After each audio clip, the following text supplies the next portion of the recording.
Every tolerated weakness leaves a mark on the nervous system, not visibly at first. No scar opens across the face. No alarm rings through the room. Yet something inside records the surrender. The body learns what the mind permits. The mind learns what the standard truly means. When you say you will train and then do not, your body hears the command collapse. When you say you will focus and then feed distraction for hours, your attention learns rebellion. When you allow people to waste your time, your future learns that your mission is negotiable. Weak men speak about standards as if standards live in words. Standards live in enforcement. A rule without consequence is decoration. A boundary without action is theater. If you keep tolerating what weakens you, stop pretending you are confused by the results. Your life is not betraying you. It is obeying your permissions with perfect loyalty. You authorize the decay one compromise at a time. A man becomes what he refuses to correct. Look at that sentence carefully, because it removes the romance from self-destruction. You may not choose your first impulse, your first fear, your first wound, or your first temptation. Fine, yet the moment you notice the pattern and still protect it, you become its architect. Many people want sympathy for prisons. They continue repairing from the inside. They complain about being trapped while polishing the bars. They hate their body, but tolerate the habits that built it. They hate their finances, but tolerate the spending that drains them. They hate their weakness, but tolerate the comforts that feed it. At some point, mercy becomes dishonesty. You do not need another explanation. You need enforcement. Correct the behavior before it becomes biography. Cut the pattern before it becomes personality. Remove the poison before your system starts calling it normal. Human beings adapt to almost anything, including their own decline. That adaptation is terrifying.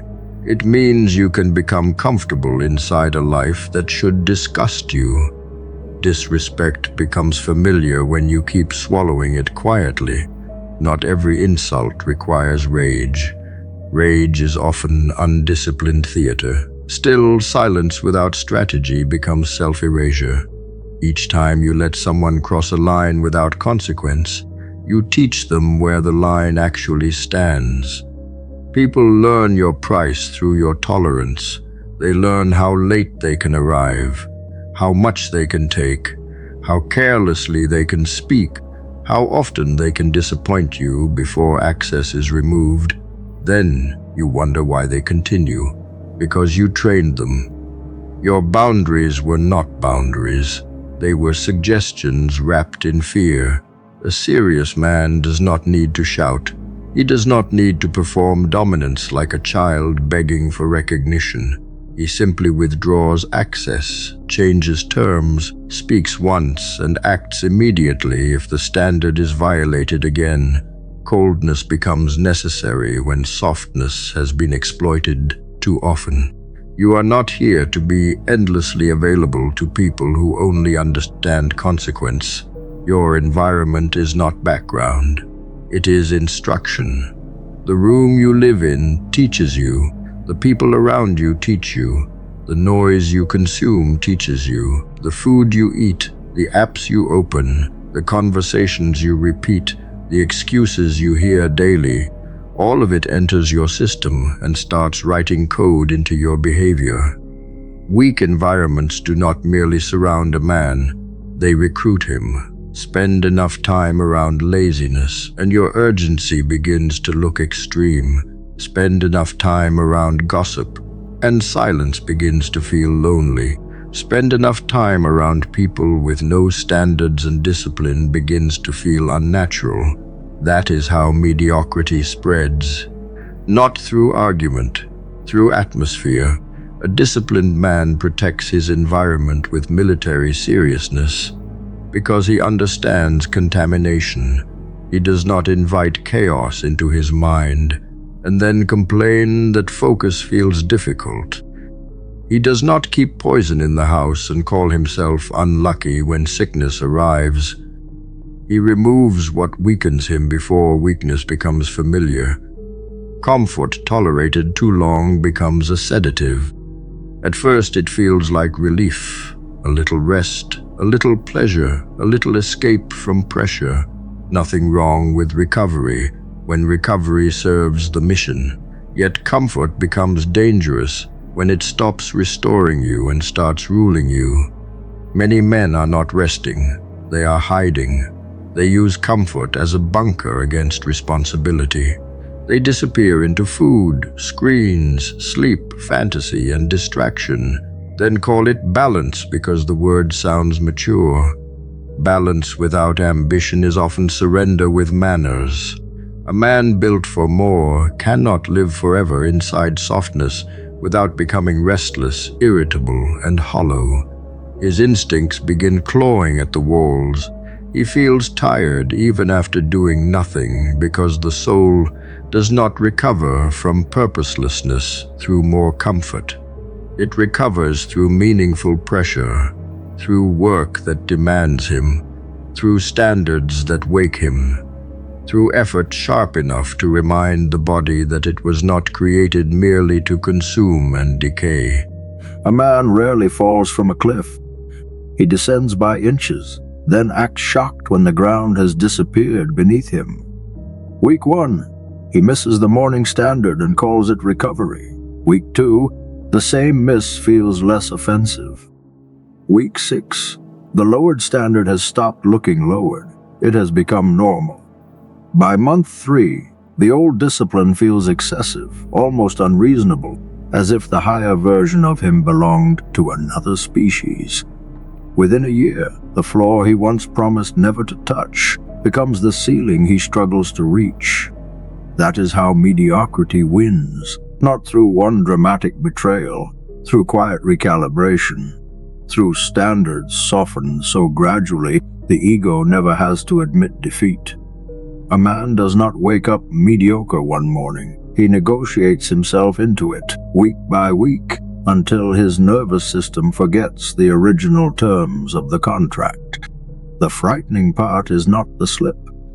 The frightening part is how quickly the mind defends the slip once repetition makes it familiar. Standards decay fastest when the first compromise receives no consequence. One skipped workout becomes just today.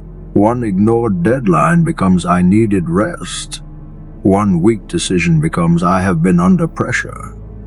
The mind is a brilliant lawyer when weakness needs protection.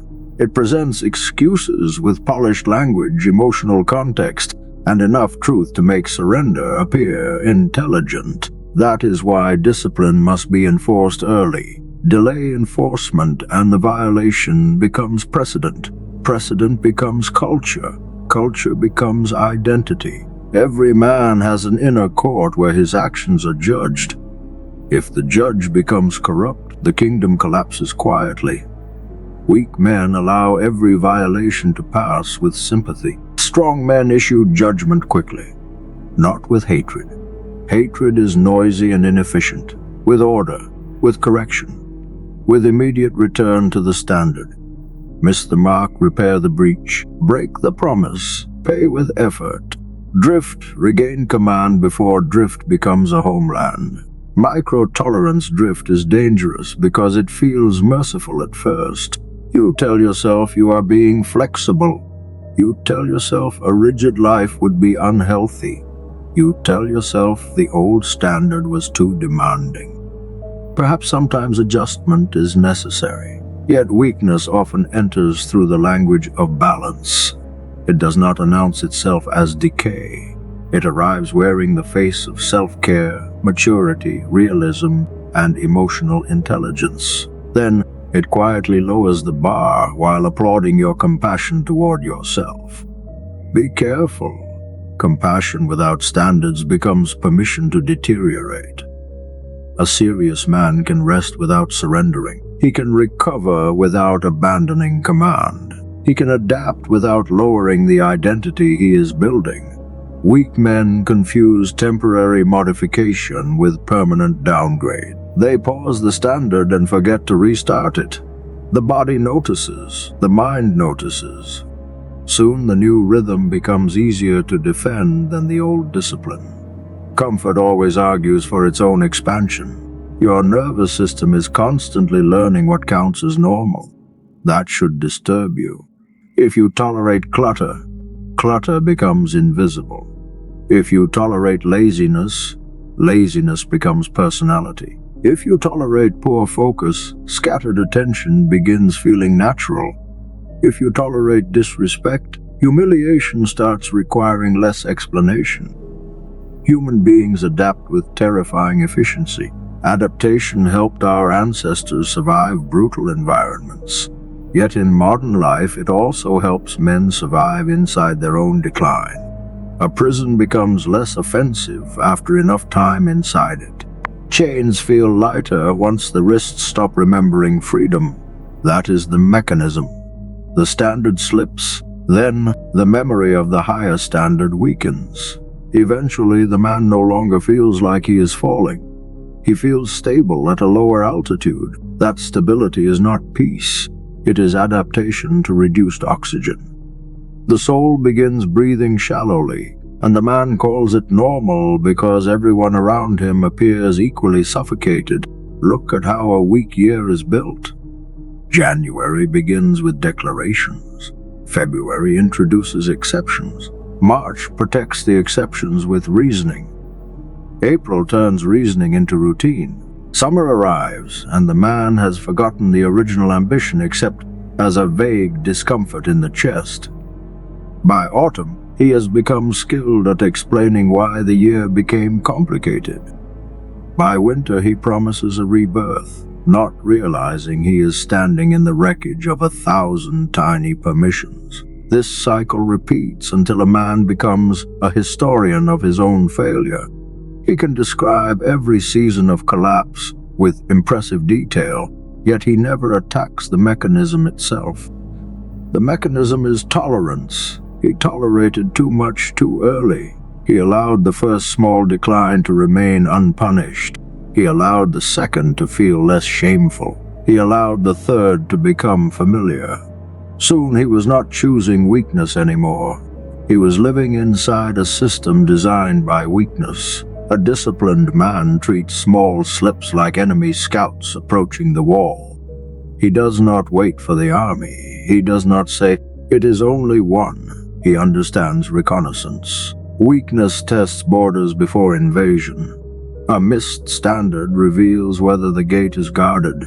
If the response is soft, more weakness arrives. If the response is immediate, the border holds. This is why serious men appear severe about small things. Outsiders call it obsession because outsiders do not understand how collapse begins.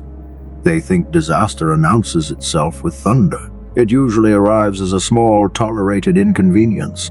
A dirty room, a late morning, a postponed task, a cheap pleasure repeated, a promise bent slightly, a boundary crossed quietly. Small things are not small when they train the system.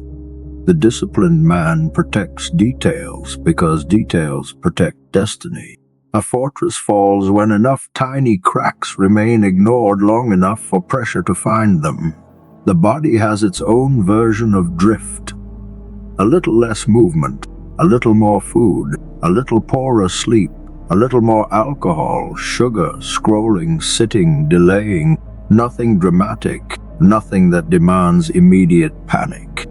Then one day the mirror delivers the report without mercy. The man says he does not recognize himself, though the body has been recording every permission accurately. The mind drifts the same way. A little less reading, a little more noise, a little less silence, a little more outrage, a little less focus, a little more stimulation. Then concentration feels impossible, and he calls himself unlucky. Character drifts too. A small lie, a small betrayal of principle, a small act of cowardice, a small avoidance of responsibility. Eventually, the man becomes someone he would have judged years earlier. Decline does not need speed. It needs consistency. Give weakness enough consistent permission, and it will build a throne inside you. The man standing in your life right now is not the full measurement of your ability. He is the measurement of what you have permitted. Look at him with precision. His body reflects tolerated habits. His mind reflects tolerated distractions. His bank account reflects tolerated decisions. His confidence reflects tolerated self-betrayals. His relationships reflect tolerated boundaries or the absence of them. Nothing mystical hides here. Your current life is not some grand mystery written by fate. It is an inventory of permissions. Every room you allowed to stay dirty, every promise you allowed to break, every insult you allowed to pass, every hour you allowed to bleed into nothing, every weakness you walked past because confronting it felt inconvenient. These things did not vanish. They became materials. They became walls. They became the atmosphere you now breathe. You want to speak about potential because potential still feels clean. Potential has not been tested. Potential has not been embarrassed. Potential has not had to pay rent in the real world. Tolerance has. Your tolerance has built the version of you currently operating, not your dreams, not your intentions, your permissions. A man may imagine himself disciplined while living like a servant of impulse.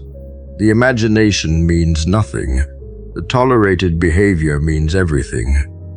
You can picture the stronger body, the sharper mind, the cleaner routine, the colder focus, the higher income, the better presence, the disciplined life. Good. The mind can generate images easily. It costs nothing to dream. The question is uglier. What do you walk past daily without correction? That is where your real identity is hiding.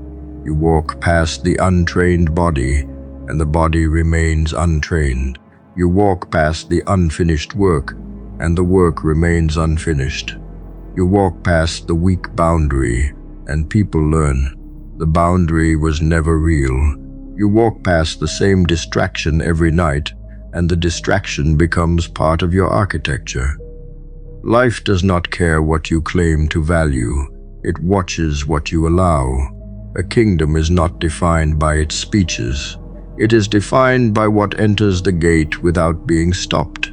Your gate has been too open. Weakness loves to become ordinary. That is its genius. It does not need to defeat you dramatically if it can convince you to stop noticing it. The first time you tolerate something beneath your standard, you feel the sting. The second time, the sting softens. The 10th time, the behavior becomes familiar. Eventually, the thing that once disgusted you becomes part of the furniture. This is how men decay without panic. They adapt to lower air. They learn to breathe inside smaller lives. They call the discomfort normal stress. They call the deadness being realistic. They call the abandoned standard growing up. No. They have simply adjusted to what they refuse to confront. Human beings can normalize almost anything, including their own decline. That is why tolerance is dangerous. It does not merely permit a problem. It trains you to stop experiencing the problem as a problem. Once that happens, the prison no longer requires guards. You begin maintaining it yourself. Do not ask why your life feels heavy if you keep stepping over the same mess every morning. The mess may be physical, it may be mental, it may be financial, it may be emotional, it may be spiritual in the private sense of knowing you are not living with command. Each tolerated disorder taxes you quietly. A cluttered room whispers defeat before the day begins. A neglected body makes ambition feel heavier than it should. A scattered mind turns simple tasks into battles. A weak social circle drains urgency from your blood. An avoided responsibility follows you like a shadow with teeth.